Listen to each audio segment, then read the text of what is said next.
Hello and welcome to the Life as a Fitness Instructor podcast. My name is Lorna Marie and I'm your host. I'm a fitness presenter, brand creator of Yogascape, fitness instructor and wife and dog mum to little Harvey. Through this podcast, I really want to inspire and share tips and tricks and really be that friend in your headphones or your earbuds that I feel I never really had in the industry until now. So I'm trying to share as much of my passion with you as I possibly can so you can learn from me and everyone else who I interview on this podcast from their years of experience in the industry. If you enjoy this podcast and you get value from it, please do like, subscribe and share on your socials so we can help other people in this incredible industry where we get to change lives, but one that can also be really quite tough at times too. Let's support one another and lift each other up. I hope you enjoy this episode. Well, a very warm welcome to the podcast, Lindsey. Now, Lindsey is the co-founder of the Orbit Festival. Now, Lindsey, I'd love just to start off by you telling us who you are, what you're doing, and all about Orbit, please. Okay, right, where do I start? So, yes, I'm Lindsey, co-founder, director of Orbit Wellbeing Festival. So that's myself and my partner, Dave. We share the event. Which is now in its fifth year. So 2024 is the fifth year. It's an event that's evolved. So it started off very much focused fitness-wise, because that's my background. And over the years, we tried to lead it more to maybe more of a running event. And now this year in particular, we've steered it more on the well-being route. So we've purposely cherry-picked or people that have applied to us things that maybe you wouldn't necessarily encounter in your normal life. And because everyone's very much focused on self-care these days, I think that's a massive aspect that we all need to improve in our lives. So it's a beautiful 3-day weekend to give yourself some self-care, really, and have fun. Sounds absolutely amazing. And I know that we're privileged enough to be going as Yogascape as well. So we'll be we'll be presenting the Friday night and the Saturday as well. So I'm really excited about that. And actually really excited to see all of the other acts as well, acts presenters, however you want to call it. What would you say is, or maybe a few of the most unusual? I know you said things that you wouldn't encounter in your normal day life, because I'd love to actually go along and try some if there's some space. Okay, yes. So I don't know, I suppose I should do really, the actual nitty-gritty of some of the things, because I'll kind of be experiencing them for myself for the first time as well. But for example, there's a couple of girls that have formed a unity. It's called Calm Unity. They're going to be leading a session called, I get this wrong now, I think I originally called it movement through meditation, and I think it's actually meditation through movement, and they're going to kill me if I've got that wrong again. But that's a sort of a dancing, just, you know, being a bit free as a meditative activity. I'll definitely have a look out for that one. Charlie Elson is bringing binaural beats, which will involve having the headphones on, and that will be quite an immersive experience. That's on twice, because we're aware that with there being headphones, it'll only be a limited numbers, so we're hopefully it will allow people to get the chance to experience that. What else have we got? We've got, oh God, my brain's just gone blank on who we've got coming. Wildlife Yoga, she's doing a deep relaxed sound bath, which is it. They are growing in popularity, I think, more in, but still less so. You wouldn't get that in your gym No. or, down in your high street studio necessarily. Um, and then in terms of talks, I mean, such inspirational speakers. There's a lady called Dr. Louise Edgington who's doing a talk about climate anxiety, or I think she calls it eco anxiety, and managing your anxiety around the wellness, from a climate perspective. Um, Tom Dunning, he's labelled himself the mental health runner. He'll be coming along and saying how his mental health has improved through the power of running. And just some really special people that are, whether it be fitness, running, wellness, it's affected their lives and they want to bring how it's affected them, and deliver it to the masses. It's just going to be an incredible weekend, Lindsey. It really is. I hope so, yeah. It really will be. I'm really excited about going, and it's just bringing all these amazing people with these fantastic experiences and perspectives all into one place so we can all learn from each other. And I feel like it's going to be quite an empowering and quite a transformative weekend, actually. I think it's going to be fantastic.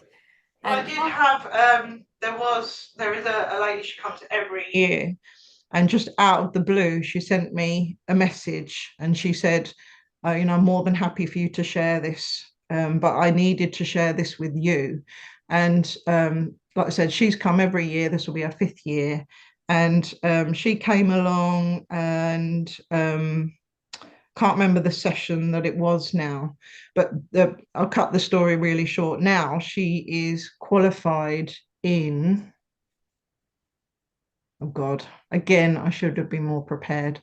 But it will come back to me. But she's qualified herself in whatever it was of the session that she's gone to, and she's completely changed her perspective on life, and she's gone from one being a mother and whatever job it was she was doing at that time to full circle. She shared, she genuinely feels like it really transformed her life, and she just did that out of the blue. Hadn't asked anyone to send me stories or anything, and I woke up with this message on my phone and obviously cried because it was just like so beautiful that she'd taken the time to send me the message, but also that she'd share, this had happened to her. And it was just like, well, hopefully she can't be the only one. There are others that have, even if it's just, they've done, let's take salsa as an example. I know that there are instructors that discovered salsa with Karen Gibson last year that in the space of the year have then gone on to be qualified in salsa. So, just things like that, like you say, for not only from the ticket holders perspective, but from the presenters perspective as well. It's a great networking community that go, then transforms on from there. Absolutely. A community that actually has the power to quite literally change lives in the space of a few days, which is incredible, isn't it? And how many people do you expect to have over the weekend, roughly? Well, we're aiming for, we won't sell any more than 500 tickets anyway. That's the maximum that we go to. That's the capacity, and that really lends itself to being quite a boutique experience. It means one, that all the sessions aren't overbooked and you can just walk up, and the vast majority you can just turn up and do. There's no advance booking for anything. It means there's no long queues at loos, there's no long queues at the food or the traders.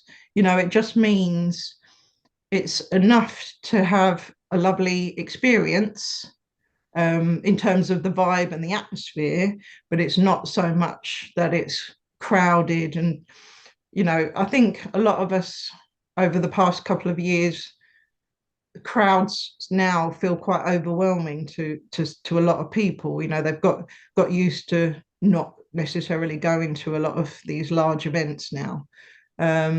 So yeah, it's just the right level of busy, but not too busy. Yeah, it sounds perfect. And what gave you the idea to create Orbit in the first place?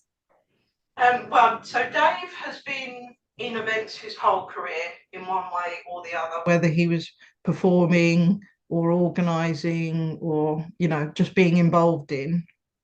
And we've been together just over 7 years now. And when we first met, he was looking for a venue to create a new music festival that he leads. So that's Beardy Folk Festival. So that started in 2018 was its first year. So that will be its 7th year this year. And so we went along and we found the venue, which is Hopton Court, where Orbit takes place. And after the first year, I said to him, I can really visualize this place being an amazing sort of, like I said, it was initially my vision was a fitness event, which it still is, but just a little bit less so now. And because all the fitness events that I'd been to at that point had been indoors. So they were either in big sort of convention halls in hotels or in large indoor venues.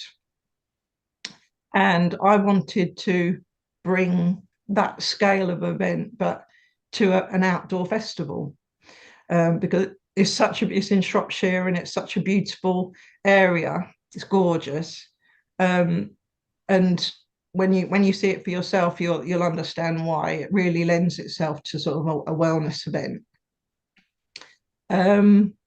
So yeah, so then we set about combining my background in fitness and his background in events, and then that's how Orbit came about. So that the way we run it is it's 2 weekends back to back. Orbit is the first weekend in June, and then Beardy is the second weekend in June. So June is quite mental for the two of us. I bet. And I know we were talking a little bit before the podcast started about how it really kind of is an all year round sort of thing to prepare. And I know that obviously it's really full on now. And you said sometimes during the year you can kind of take your foot off the accelerator a little bit, if you like. Yeah. But there must be so much prep that goes into this. There is, yeah. Yeah. I mean, hope, behind the scenes, people really would not realise. But I mean, for example, immediately after the event, you have we call it the mop up. So you have to do all the admin, all the accounts, everything, just all the behind the scenes stuff that people wouldn't even take. They probably just think you leave the event and hey presto, it's all done. But I mean, it's not quite that simple. And then come August, we're already putting the tickets on sale for the following June. So then you've got all of that you've got the website to develop, you've got the ticket portal to develop, you've got everything, all the marketing to develop, blah, blah, blah. None of which I have any skills in whatsoever. So, we kind of, it's self-taught stuff, you have to teach yourself stuff. And, you find yourself being jack of all trades and not necessarily master of any of it. And just over the years, you pick up little tips as you go along to hopefully make your life a little bit more easier. But yeah, like you say, even though it's not as full on all year round, it is an all year round job. Yeah. Or vocation, not job. Yeah. I feel like we're very privileged in the industry. You can almost feel like you can't say it's your job, even in like teaching classes or PT or whatever it might be, because it's your passion, isn't it? Yeah. And Actually, I'd love to go back to your background in the fitness industry and how you first started out. I know we spoke about it before the podcast started, but I'd love for our listeners to kind of hear more about your background too. Well, I actually got into fitness quite late. I, around the age of 30 at that point, was working in a recruitment agency in my local high street. And it wasn't it literally was a job. No disrespect to the agency. I was there for 7 years, so they treated me very well. But it was it very much was a job that you entered into at 9 a.m., left at 5 p.m., and you didn't I didn't think about it, when I left. In fact, all day I was either thinking about the gym session that I was going to do when I left, or the class that I was going to go to, or I'd already been swimming before I'd gone to, so I found myself thinking more about the activity or exercise that I was going to do either before or after my job. And it dawned on me that, I was at the age of 30, and I felt like if I didn't do something, take action then, I was potentially going to leave it a bit late. So at the age of 30, I embarked on evening classes for, I think it ended up being 3 years while I was still working at the agency. So I did my level 2 sort of gym instructor in the space of a year. I think that was one night a week at my local college, and then straight into my level 3 PT qualification. That was twice a week, and I think that was for 2 years, not 100% sure. And then was all fully qualified in all of that by the end of 2006, when I left my job and got my first gym instructor job at one of the local gyms. So that's where it literally went. So I would have been about 30, 33, around that. So yeah, I mean, I'm 50 now.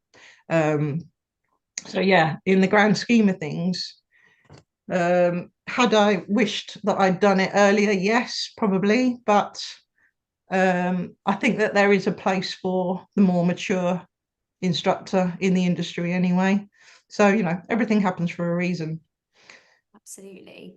No, I think in my personal opinion anyway, age is but a number. And I always say this to my members, I always say, if you tell yourself that, oh, I can't do that because I'm this old now, or I can't go on long hiking holidays anymore because I am X, or I can't do the jumpy stuff anymore because I've hit the menopause. It's like, well, as soon as you tell yourself that you can't, then of course you can't. But I really do feel like the only way to keep yourself young is to keep active. Yeah, I definitely feel like there's a place for everyone in the fitness industry, 100%. And different people will resonate with different people for different reasons, whether that is age related or whether it's just because they love your personality. That's kind of my opinion on that side of things. But when you first qualified, so you got your gym instructor, I know you then started to pick classes up. How did you transition from being a level 2 gym instructor to then start teaching all these classes? Yeah, well, I just picked, I suppose you pick classes that you love going to yourself. So you're inspired by instructors from the classes that you're going to. So yeah, I cherry picked like indoor cycling, for example, which I still love to this day. I think the adrenaline rush that you get from an indoor cycling class is brilliant, especially if the music is really banging. That for me, teaching indoor cycling and putting the playlist together, it was what's the expression? Bit self-indulged, I suppose, in one sense, because I picked all the music that I loved. But then my belief is when you've got an instructor at the front of the class, that is clearly absolutely blooming loving what they're doing, and the music is taking them to another level, then that's going to, transpire into all the participants. So for me, a spin class from a teaching aspect, it's not just the physical teaching it, but it's that whole background of, putting the class together, all the music that goes with it, what you're going to do, whether it's going to be a hill climb or a sprint or, what have you. I used to love all of that sort of aspect of putting classes together. And yeah, then I went to Boxercise, and the Boxercise community is amazing. If for anyone that's thinking of what they can add to their sort of portfolio, I would 100% look at qualifying in Boxercise for sure. Then Hour Power, Pump. I got my England Athletics Run Leaders qualification, which then let me deliver Catch to 5K groups. And there again, we were talking about communities. The run community, I think, is off the chart for support. I'm just so, I still get people that I bump into the high street now, and they say, oh, I did your Catch to 5K in 2013 or whatever it may have been, 14, and I'm still running now. And in fact, tomorrow is our Birmingham half marathon. And I know for a fact that there's a couple of ladies that have entered it that I'm going to go and support, that did Catch to 5K with me years ago. And they're now running half marathons. I mean, that to me is those little success stories that make it all worthwhile. Yeah. Oh my gosh, that's absolutely incredible. Wow. And I think as a fitness instructor, sometimes you forget the impact that you're having on other people's lives. Like we're so, like you said, we're there, we're at home, we're making our playlist, like, oh yeah, this is great, this is banging, I'm going to put this together. You deliver your classes and then, oh yeah, that was a great class. I really hope everyone loved it. Come away and kind of forget about the wider impact and the longer lasting impact you're having on people's lives. But you're in a job where you do have the power to change people's lives for the better. And that's just one example, and that's amazing. That's like even when you get your Facebook memories, every now and then now I'll get something that I was tagged into from 8-9 years ago, and it will be, oh my God, Lindsey Allen, what have you done to me? Like, I'm aching, but I absolutely loved it, and I can't wait to be back on Monday or whatever it may be. And it makes me smile, because I think, people were leaving my sessions, and they had, you never regret a workout, do you, ever? So no matter how rubbish a day you've had, if you booked onto a class, or you're meeting a mate for a workout in the gym or what have you, and you might be thinking, oh, can't really be asked, I think I'll cancel that class, or I'll message my mate and say I'm not coming. But if you just put your foot through that door, you never regret that. Yeah, no, you're so right. You only regret the workouts you don't do. And I always say, just give it the warm up and see how you feel. And then usually, well, 9.9 times out of 10, by the time you've done the warm up, it's like, right, yeah, I'm in now. It's great. Yeah. I'm ready. Yeah. Just got to get going with it. So you started picking up all your classes, yeah. And you said before that you got to a point where you were teaching round about 26 classes a day. Yeah. A week. Oh, sorry, no. God, it's been a long week. That's what I meant. My brain won't connect with my mouth. A week. So sorry, 26 classes a week, but you were also doing your PT. When did it get to the point where you thought, actually, no, this is too much, I can't carry on like this?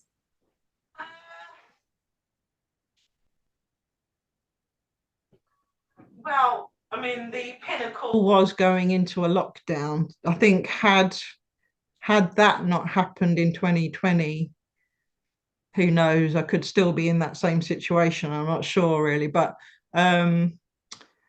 the the split days were, or split hours were starting to take its toll. So as you probably know, you've always got in the fitness industry that the dull or the downtime is in the middle of the day, and the busy times are first thing and last thing. So and then in between those, I was fitting in my PTs. So they were long days. My earliest classes, I, I can't I never took on the 6:30 ones, because I was never a morning person at that time. Ironically, I'm more of a morning person now. Um, but yeah, the long days of um, literally having to map your day out to military precision, whether it be getting from one, well, everything, luckily enough, everything was under one roof. So at that point, I was doing all of my classes and all of my PT all at the same facility. So that did make life a bit easier, which was only a mile away from a house as well. So that also made life sort of quite easy. But yeah, so it would have been around the sort of 2020. Had we not gone into lockdown, I'd still be probably still doing that. But like I said, I'm a bit older now, a bit more creaky. Um, I'm more aware of what I want out of life and what I don't want out of life. And if there's one advice I would give to any budding fit pros or new into the industry, I would definitely say, yes, what you're doing is looking after people, but if you don't look after number one, then you're going to screw yourself up, for later on. You're either going to burn out, you're going to end up with an injury, which it did actually happen to me. I ended up having to have shoulder surgery in 2018. Or yeah, you're just gonna have a bit of a breakdown of some description, or it might lead to eating disorders and all of which I've experienced in some form or other. So yeah, if there's one advice I would definitely give to fit pros, would be to be aware of the signs that you're not looking after number one. Thank you for sharing that, Lindsey, because I know there will be a lot of people listening to this who can resonate and maybe feel like they're on the brink of burnout or feel like they're trying to push through burnout right now. What would you say are the main signs for fit pros to look out for if they suspect that maybe they're hitting this sort of point now? You start to turn down maybe social engagements because you're quite frankly knackered, or you haven't got because I can remember coming home, and if the phone would ring, I wouldn't answer it because I just had enough of talking to people, being around people. I would literally come in and my home would be my little cocoon. So I wouldn't want to see people. I wouldn't want to talk to people. I would just want to cocoon myself in my little nest. So things like that, turning down social interactions or engagements, especially if generally speaking, most fit pros are fairly, so not always outgoing, or extroverts, but you're generally fairly social people. I think you have to be a people person to be in the fitness industry. Otherwise, you're not really in the right industry, I wouldn't think. Yeah. What else would I think? But in niggles and injuries that you ignore very much, you'll pop the ibuprofen and think, oh, that will go away, even if to the point they're injuries that if your client or group participant would come to you, that you would tell them, oh, you should rest that, you should ice it, you should compress, blah blah blah. I would moderate your activity, I wouldn't do this, but you don't. It's always a case of do as I say, not as I do. So you would give advice to other people and not necessarily take it for yourself. So those sorts of things. Losing,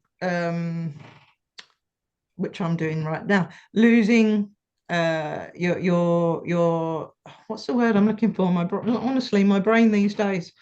I think okay, I'm I going just through said you some did sort 26 classes a day a minute ago, so don't worry. Concentration, that's the word. Yeah. Losing concentration is a massive one. Yeah, I mean, I think I saw someone comment on like what would be the worst thing for Fit Pros, and I remember I saw a lot of people comment on, forgetting the moves, forgetting whatever they were saying, just losing concentration. And I think that would be a massive one.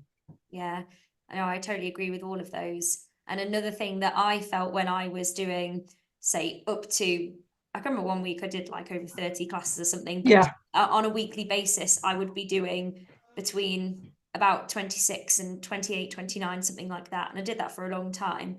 But you almost start to resent the classes you really love. yeah, And yeah, that is the point where I was kind of like, I'm not sure about this because I really, really love what I do and I love my job. But you're just to the point where you've got nothing left to give. Yet you still turn up and you still, you give it your all because you owe it to your members who you really, really care about. But that was me kind of before, I would say just before lockdown. So it sounds like we were quite similar, that it came at a good point and actually offered that reflection, be like, no, I'm not going to do that anymore. And actually take care of number one. So I think that's really, really, really important point. Well, because I really resonate with I read the Robbie Williams autobiography, and I think from a putting on a show perspective, I think Fit Pros can relate in that sense to a lot of rock stars or what have you. In terms of, I felt I was one person um, outside of the studio, and then the second I would put my headset on and walk into the studio, I would suddenly become jazz hands and be the showman. And that takes a lot of physical and mental energy to do that. And like you say, when you're doing that, say 5 times a day, 6 days a week, there's only a finite amount of time that you can maintain that level of energy before it starts taking its toll on you, either physically or mentally, or both. Yeah, it's so true. And another one in terms of your relationship. So if you're coming home from classes and you're absolutely drained, Yeah, you don't want to talk to your partner. You just want yeah, to sit there and not do anything. Then it yeah. affects other areas of your life which you don't want to do. I So it's think for me, at the worst point when I was doing the most classes was the time I was actually single. So it was my way of being around people without actually sort of, not at parties or not at the pub or not blah, blah, blah. I just took on, if something was offered to me by the facility, I would say yes, because I had no reason, I had no commitments to anyone or anything apart from a cat. I had no reason not to do it. So from a financial perspective and a social perspective, I took on as much as I could physically do. yeah, and I think a lot of us do that, and it's all about find that balance for you. And for some people, that might be quite a lot of classes, but for other people, they'll just need to kind of scale it back to enjoy it more for Yeah. what it is. So I guess then lockdown happened and we came out of lockdown, and I know now that your main focus is on making Orbit Wellbeing Festival, as big as it can be and as successful as it can be. So for the future, so looking forwards, whether that be next year or 5 years or 10 years, where do you kind of see yourself being in the fitness industry and also your incredible festival as well?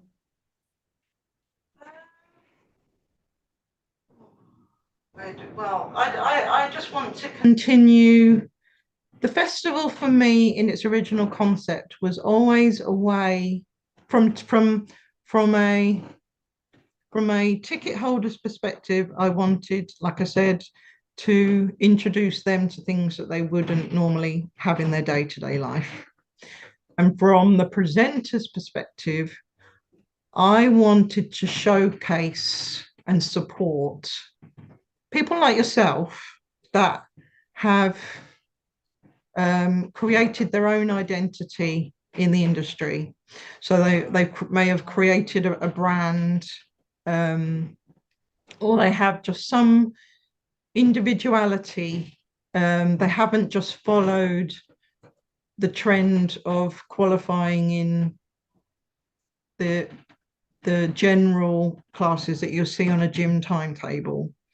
So like I said, you know, like you with your brand, Yogascape, like Karen with her salsa, and all these people, Lisa Hillier with GrooveX Fitness, etc. These are brands that these people have developed themselves, and I always wanted it to be a case of it's our way of supporting and showcasing these amazing brands that a lot of people would never have heard of. Yeah. So that's my vision. It's just I always want to. That's always where I see Orbit going. Yeah, just kind of supporting more brands and improving the awareness of what you do. Would you want it to? Because I know you said you want it to be a boutique experience. So obviously the numbers are capped. So in terms of making it bigger, would you ever envisage doing more throughout the year, or would you increase the capacity? How would that look? Or are you happy just kind of continuing with the great success that it is right now anyway? Well, what we have done is the Saturday night headline, Symphonic Ibiza. So a few years ago, we created the evening. Dave and I, I think for the last certainly 5 years, we've gone to the whole Pete Tong Ibiza classics, whether it be the NEC or NIA or wherever it may be. We're massive, like clubhouse dance, especially performed by an orchestra.